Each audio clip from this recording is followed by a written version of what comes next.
Julie from FrugaliBlonde.com, and today I'm going to show you how to make your own homemade Lysol spray. To make the rubbing alcohol, you'll need a few things. A spray bottle. I recommend these glass spray bottles off Amazon, or you can also buy some metal ones. Just make sure you're not reusing another cleaning bottle that might have other chemicals in it. You'll need some rubbing alcohol. You'll want 70% or higher. 99% is best if you can find it, but 70% will work well. If you don't have above 70%, it will not work as well with current viruses going around to kill them off.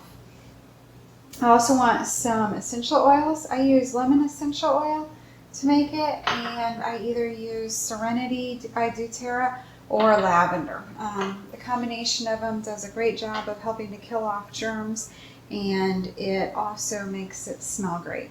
And then I'll use a measuring cup to mix everything up in, and a funnel to put it into my spray jar. So the first thing that you'll want to do is, if you've got 70% rubbing alcohol, you'll want to measure out a cup of rubbing alcohol in your measuring cup. And once you get your cup of rubbing alcohol in there, then you'll want to put about 15 drops of lemon essential oil, and then you'll want to do about 10 to 15 drops of the either doTERRA Serenity or the lavender.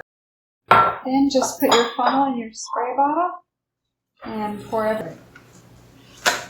Put the lid on and give it a couple shakes, and then you've got your homemade Lysol spray. You can spray it on doorknobs, light switches, all around the house.